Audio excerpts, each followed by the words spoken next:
Hi friends, welcome back to CK vlogs. ഓവനോ ബീറ്ററോ ഒന്നും തന്നെ ഇല്ലാണ്ട് വളരെ എളുപ്പത്തിൽ എങ്ങനെ ഡ്രീം കേക്ക് ഉണ്ടാക്കാൻ നോക്കിയാലോ. ആദ്യം തന്നെ ഒരു കുക്കർ എടുത്ത് അതിലേക്ക് ബട്ടർ പേപ്പറോ അല്ലെങ്കിൽ നോർമൽ A4 ഷീറ്റോ വെച്ചിട്ട് കുറച്ച് എണ്ണയും തൂവിയിട്ട് അതൊന്ന് മാറ്റി വെക്കുക.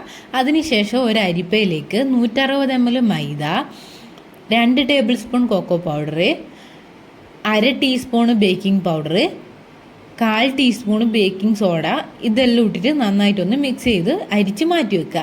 പിന്നെ ഒരു ബൗളിലേക്ക് 2 മുട്ടയും 2 ടീസ്പൂണ് വാനില എസൻസും ഇട്ട് അതൊന്ന് നന്നായിട്ട് ബീറ്റ് ചെയ്യുക. അതിനുശേഷം അതിലേക്ക് നമ്മൾ എത്രയാണോ മൈദ എടുത്തത് അതിൻ്റെ നേരെ പകുതി പൊടിച്ച പഞ്ചസാര ഇട്ട് നന്നായിട്ട് ബീറ്റ് ചെയ്തെടുക്കുക. പിന്നെ അതിലേക്ക് 4 ടേബിൾ സ്പൂണ് സൺഫ്ലവർ ഓയിലും കൂടി ഒഴിച്ചിട്ട് അതും നന്നായിട്ടൊന്ന് മിക്സ് ചെയ്യുക. പിന്നെ നമ്മൾ നേരത്തെ അരിച്ച് മാറ്റി വെച്ച ആ പൊടിയും കൂടി ഇട്ടിട്ട് മെല്ലെ മെല്ലെ ഒരേ ദിശയിലേക്ക് ഫോൾഡ് ചെയ്തെടുക്കുക. എന്നിട്ട് ഒരു 2 ടേബിൾ സ്പൂണ് പാലും കൂടി ഒഴിക്കുക. നോർമൽ റൂം ടെമ്പറേച്ചറിലെ പാലായിരിക്കണം.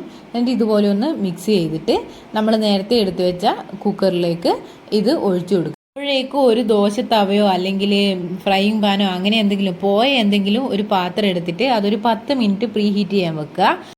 പിന്നെ അതിന് മുകളിലേക്ക് നമ്മൾ കുക്കർ വെച്ച് ഒരു 30 മിനിറ്റ് കേക്ക് ബേക്ക് ചെയ്തെടുക്കുക. 30 മിനിറ്റ് കൃത്യമാകുമ്പോൾ തന്നെ ഇത് നന്നായിട്ട് ആയി വന്നിട്ടുണ്ടായിരുന്നു. നല്ല സൂപ്പർ സോഫ്റ്റ് കേക്ക് തന്നെ ആയിട്ടുണ്ടായിരുന്നു. പിന്നെ ഇത് തണിഞ്ഞിട്ടാണ് അടുത്ത സ്റ്റെപ്പ് ചെയ്യേണ്ടത്.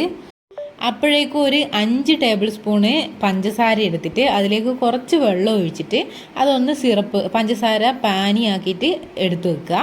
അതും ഒന്ന് തണിയാൻ വേണ്ടി മാറ്റി വെക്കുക. അപ്പോഴത്തേക്കും നമ്മളെ കേക്കൊക്കെ തണിഞ്ഞ് വന്നിട്ടുണ്ടായിരുന്നു. നല്ല ഇനി ഡ്രൈ ആയിട്ട് ഒരു ബൗളെടുത്ത് അതിലേക്ക് 1/2 കപ്പ് വിപ്പിംഗ് ക്രീം വയ്ക്കുക. ഞാനിവിടെ അമൂലിൻ്റെ വിപ്പിംഗ് ക്രീമാണ് എടുത്തത്. അപ്പോൾ അതിനകത്തേക്ക് പഞ്ചസാര ഇടണം. പഞ്ചസാര ഇല്ലാത്ത വിപ്പിംഗ് ക്രീം ആയിരുന്നു.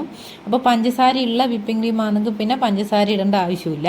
അപ്പോൾ ആവശ്യത്തിന് പഞ്ചസാര ഇട്ട് കൊടുത്ത് പിന്നെ ഒരു 1/2 ടീസ്പൂണ് വാനില എസൻസും കൂടി എടുത്ത് നന്നായിട്ടൊന്ന് ബീറ്റ് ചെയ്തെടുത്ത്, അധികം ബീറ്റ് ആവണ്ട, നമ്മൾ നോർമൽ കേക്കിൻ്റെ അത്രയൊന്നും ആവേണ്ട ആവശ്യമില്ല. പിന്നെ ഞാനിവിടെ 2 ഡയറി മിൽക്കാണ് എടുത്തിട്ടുള്ളത്. അതിനകത്ത് 1 ഡയറി മിൽക്ക് പൊട്ടിച്ച് അതിനെ ഇതുപോലെ ഒന്ന് ഡബിൾ ബോയിലിംഗ് ആക്കിയെടുത്ത് എന്നിട്ട് അത് നമ്മൾ നേരത്തെ എടുത്ത് വെച്ച് ആ വിപ്പിംഗ് ക്രീമിലേക്ക് ഒഴിച്ച് ഇതൊന്ന് ജസ്റ്റ് ഒന്ന് തണിഞ്ഞതിന് ശേഷമാണ് അതിലേക്ക് ഒഴിച്ച് വെച്ചത്. പിന്നെ ഈ കേക്ക് ജസ്റ്റ് ആ മുകളിലത്തെ ഭാഗം ഒന്ന് കട്ട് ചെയ്ത് മാറ്റി വെച്ച് അത് നമുക്ക് ആവശ്യമുണ്ട്. പിന്നെ എൻ്റെ കയ്യിൽ ഡ്രീം കേക്ക് ഉണ്ടാക്കാൻ പറ്റിയ പാത്രമൊന്നും ഇല്ലായിരുന്നു. അപ്പം ഞാനെന്ത് ചെയ്ത് കേക്ക് ഉണ്ടാക്കുന്ന മോൾഡ് എടുത്തിട്ട് അതിനകത്താണ് ഡ്രീം കേക്ക് സെറ്റ് ചെയ്തത്. അപ്പോൾ ആദ്യം കേക്ക് വെച്ച് കൊടുത്ത് പിന്നെ നമ്മൾ നേരത്തെ ഉണ്ടാക്കി വെച്ച പഞ്ചസാരൻ്റെ ആ ഒരു വെള്ളമില്ലേ, ഷുഗർ സിറപ്പ്, അത് ആ കേക്കിൻ്റെ മുകളിൽ നന്നായിട്ട് അങ്ങ് ഒഴിച്ചു കൊടുത്തു. അത് മൊത്തം അതിലങ്ങ് ഒഴിച്ചു കൊടുത്തിന്.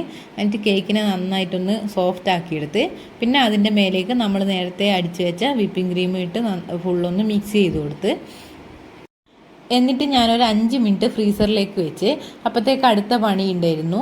അപ്പോൾ ഞാൻ വീണ്ടും ഒരു 1/4 കപ്പ് വിപ്പിംഗ് ക്രീം എടുത്ത് അതിലേക്ക് കുറച്ച് നമ്മളെ മിൽക്ക് മെയ്ഡും കൂടി ഒഴിച്ച് പിന്നെ കുറച്ച് വാനില എസൻസും ഇട്ട് നന്നായിട്ടൊന്ന് മിക്സ് ചെയ്ത്, ഈ മിൽക്ക് മെയ്ഡ് ഒഴിക്കണമെന്ന് ഒരു നിർബന്ധമില്ല, ഞാൻ എൻ്റെ കയ്യിലുള്ളത് കൊണ്ട് മാത്രം ഒഴിച്ചു കൊടുത്തതാണ്. പഞ്ചസാര ഇട്ട് കൊടുത്താലും മതി. പഞ്ചസാര വിപ്പിംഗ് ക്രീമിന് ഷുഗർ ഉണ്ടെങ്കിൽ പിന്നെ പഞ്ചസാരേൻ്റെ ആവശ്യമില്ല.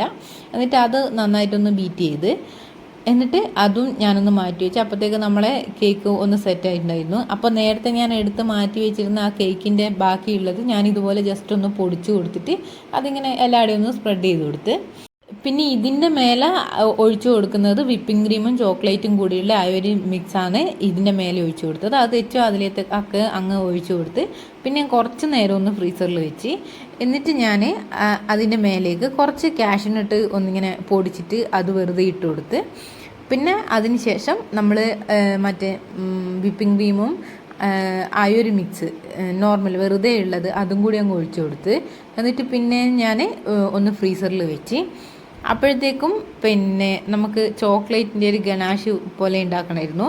അപ്പോൾ ചോക്ലേറ്റ് എടുത്ത് ബാക്കിയുള്ള ചോക്ലേറ്റ് പൊട്ടിച്ചിട്ട് കൊടുത്ത് അതിനകത്ത് പകുതി ഞാനും മോളും കൂടി കഴിച്ചിന്. അപ്പോൾ അതിൻ്റെ കുറച്ചേ ബാക്കി ഉണ്ടായിരുന്നുള്ളൂ. ആ ചോക്ലേറ്റിലേക്ക് എന്നിട്ട് ഞാൻ നല്ല ചൂടുള്ള പാൽ ഒഴിച്ചു കൊടുത്ത് എന്നിട്ട് അത് നന്നായിട്ടൊന്ന് മിക്സ് ചെയ്ത് അപ്പോൾ ആ ചോക്ലേറ്റിൽ നന്നായിട്ട് മെൽറ്റായി. എന്നിട്ട് ഈ കേക്കിൻ്റെ മുകളിലേക്ക് അത് ഒഴിച്ചു കൊടുത്ത് പിന്നെ ഞാൻ പിറ്റത്തെ ദിവസം എടുത്തിട്ടാണ് അത്ര വരെ ഫ്രിഡ്ജിൽ വെച്ച് ഇതുപോലെ കുറച്ച് കൊക്കോ പൗഡർ ഈ കേക്കിൻ്റെ മുകളിലൊന്ന് സ്പ്രെഡ് ചെയ്ത് കൊടുത്ത്. അപ്പോൾ നല്ല സൂപ്പർ കേക്ക് ആയിരുന്നു. എല്ലാവരും ഒന്ന്